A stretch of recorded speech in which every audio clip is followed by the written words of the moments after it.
Գյորջյան Կասկադ 60 ամիս փուլային վճարում բազմաթիվ առավելություններ։ Գայանե Խաչատրյան, Ֆակտոր TV։ Պարոն նախարար, երկընտրանքի առաջ եք դնում կամ պարտք վերցնել կամ հարկեր բարձրացնել, իսկ երրորդ տարբերակ, ասենք կառավարման արդյունավետությունը բարձրացնելու մասին ինչ կասեք,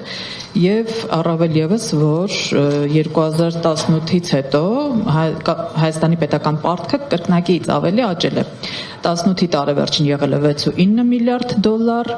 25-ի արդյունքներով 14.5 միլիարդ դոլար։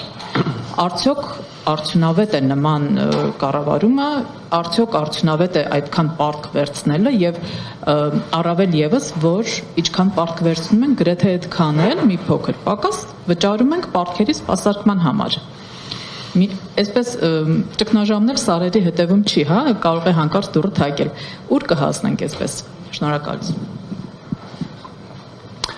Կառավարման եւ ընդհանրապես ծախսային արդյունավետության մասին առաջի հերթին ենք մտածում եւ երբ որ դուք ասում եք արդյունավետություն, դա նշանակում է ծախսերի նվազում, այսինքն մեկ միավոր արդյունքի դիմաց ավելի քիչ ծախս իրականացնել։ Սա մեր առաջնային աշխատանքն է, որը իրականացնում ենք բնականաբար ամեն բյուջետային պրոցեսի ընթացքում, այսինքն մեր գործընկերների հետ տարբեր նախարարություններում անցնում ենք իրենց ծախսային հոդվածների վրայով, գնահատումներ ենք իրականացնում եւ դա է պատճառը, որ վերջին տարիներին մենք ներդրել ենք առաջին անգամ պետական համակարգում, կառավարությունում գնահատման գործընթաց եւ 2026 թվականին 25-ին պիլոտային գնահատումներ ենք իրականացրել, 26 թվականին արդեն պլանավորում ենք այսպես պլանավորված արդեն այս գործառույթը մեկնարկել եւ շատ մեծ հույս ունենք, որ այն ծրագրերը, որոնց արդյունքներով առաջի հայացքից կարողանանք դրանց գնահատում իրականացնել, հետևություններ անել, թե ինչպես առանձին կարևոր ծրագրերի հետ կապված ուրեմն ունենանք ավելի լավ արդյունքներ, որովհետև ըստ էության այդ կարող է ինչ որ մի ծրագիր իրականացվում է, բայց այն արդյունքները, որոնք նախապես պլանավորված էին, չենք ստանում։ Պարտքի հետ կապված ես արդեն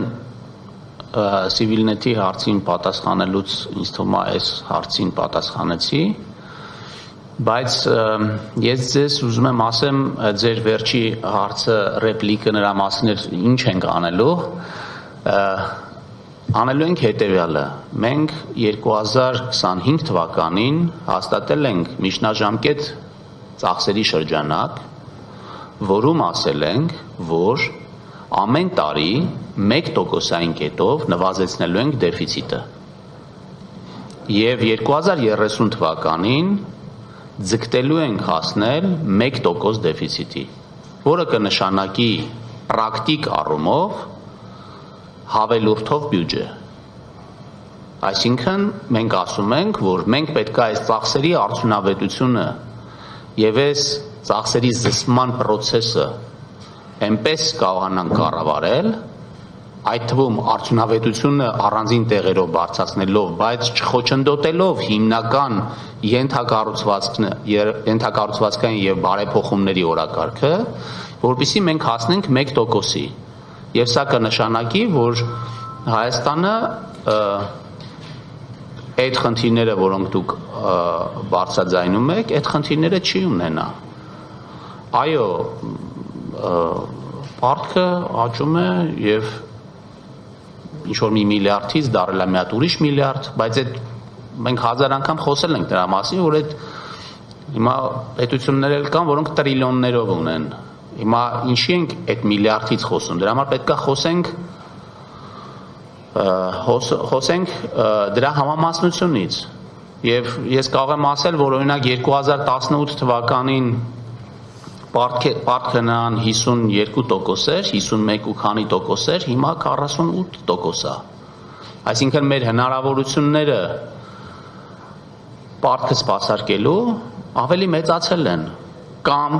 այլ կերպ ասած, կարելի ասել այն ծախսերը, որը մենք արել ենք պարտքի հաշվին, տվել են այն արդյունքները,